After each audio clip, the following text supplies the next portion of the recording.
James. Questions for Coach?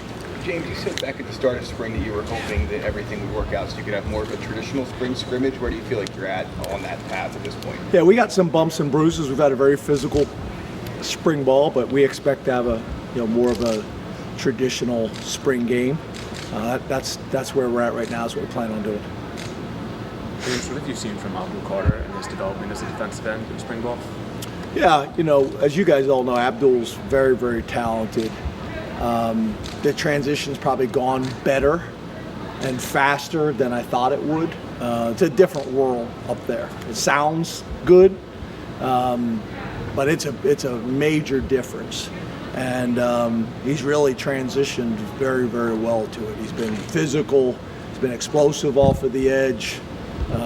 There's still some things he's learning, but his transition has gone probably better and faster than anticipated. James, sticking with obviously lost decent chop. What have you seen from Denai both on and off the field from him stepping up so far this spring? Yeah, Denai's he's gotten better every single year, every single spring. His intensity every single day at practice. He's 270 pounds. He's physical, extremely physical. I think he's going to have a really big year for us. But he understands how to play the position. He's played a ton of football for us already. We need him to take a step this year, and from everything we've seen so far, I think he will. There's just such a physical aspect to his game in everything, in pass rush, in run defense, in block destruction, and then he's got such a motor. You guys have seen him chase plays down. He just plays the game the way you want it played, and he's had a really nice spring. And I don't think from most of this group that covers us closely that would surprise you, because really he came in not like a freshman, and he's continued to do that kind of along his journey. James, how are you dividing the roster for the game? A draft, ones versus ones? No, I'm just kind of breaking it up, trying to make it as competitive as possible. So strategically putting guys on both teams that I think the game has a chance to be competitive. So guys that we would probably consider starters,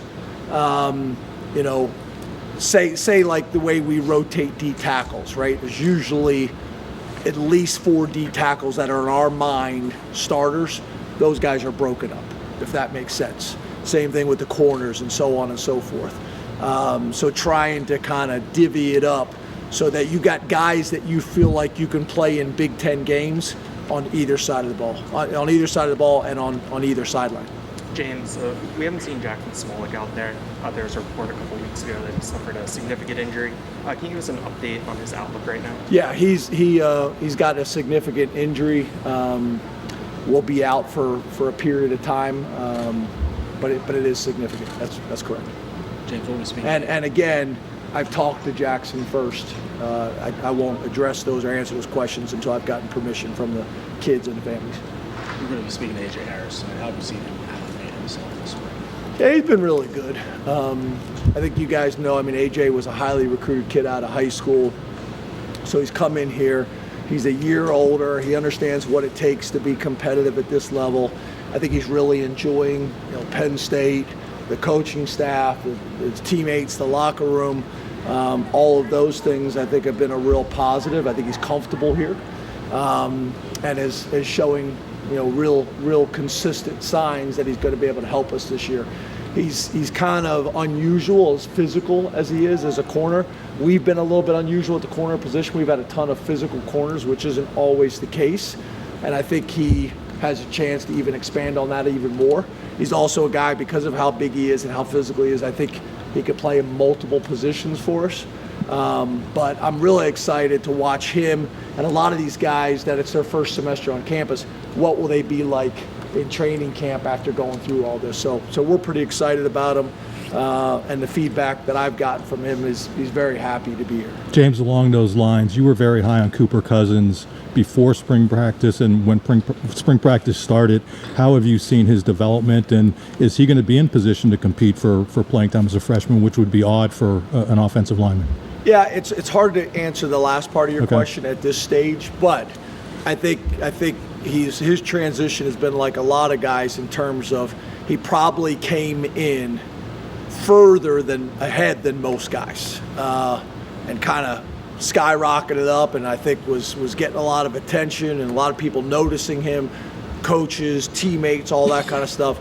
Then kind of as the playbook started to kind of build up on him and the blitzes and the different fronts and games started, then, you know, like most of these guys, they kind of have a lull that they got to work through, and now he's starting to kind of pick it back up again. The other thing is when he first got here, we were playing him just at center, which I think is where he's most comfortable and most experienced. And not only the things that I just got done talking about, but also now playing him a little bit at guard as well.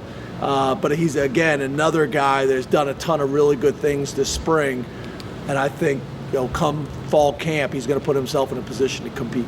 James, with Tyler Warren going into year 4 and with Theo obviously moving on to the NFL, what were your and the staff's expectations for him as far as growth this spring? And do you feel like you've seen what you wanted to see now that the spring ball was almost over? So not over yet, but I understand your point. You know, he's really done a nice job. He's obviously decided to come back. There were lengthy discussions with him and his family. Obviously, we have a different kind of plan for him. You know, the guys that had, you know, legitimate draft grades that decided to come back, obviously have a little bit different plan for them during the spring. Very similar like what we did with Olu last year. So that factors into it. But really, Ty's a very well-rounded player, and specifically tight end in the run game, in the pass game, on special teams.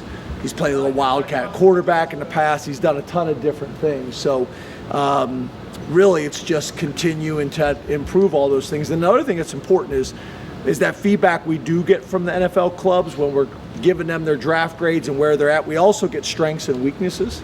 So it's valuable information for us and for the player to see what the NFL teams, you know, think or their opinions are, what their weaknesses are, and then really come up with a plan to attack those things all off season. So I think he's got a chance to be a big time player for us this year, and obviously, you know, it's our job to help him, you know, help himself and help our team. James, we haven't had a chance to see much of Alonzo Ford, obviously suffering an injury last August. Are you able to give us any kind of update on his status of growth within the program, aside from what he can't do on the field, and perhaps when we might see him back involved with you guys again? Yeah, he's not back yet. He's close to being back. I think this summer he'll be full go. And when I talk about, I'm not talking about summer camp, I'm talking about summer training. Mm-hmm. But besides that, you know, he's been great. But we just haven't really seen a whole lot. His attitude has been great. He's done really well in the classroom. You know, he's obviously lived in the treatment room, and the strength staff has been able to work with him. The trainers that have been working with him, everybody loves him. We just not a whole lot that we've been able to see up to this point, other than the stuff that we saw when we recruited him. The transfer portal opens next week. I guess, how do you kind of anticipate getting to 85 at this point?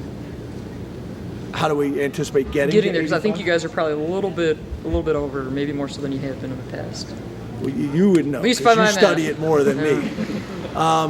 Yeah, we're in great shape. You know, we're in great shape. Don't see like any of those things will be an issue, and our math's different than yours. James, you mentioned near the top that this has been a really physical spring. How do Andy and Tom factor into that? I mean, they're both pretty big personalities when we get to see them out on the field. How does their personalities factor into us being physical? Yeah. Yeah, I think their energy, you know, with our team's energy has been really good. I think specifically on the offensive side of the ball, those guys have really, I think, been drawn to Andy's personality and his confidence. I think has been big. I think Tom is continuing a tradition here of playing hard, physical defense and running to the football. But I think so far so good with both of them. I know they've been impressed with our guys and kind of the culture of how we practice and how we compete. And I think they've enjoyed the staff, and I think they've enjoyed the players. And obviously this spring has been important, but we'll have a better idea probably 2 weeks into training camp.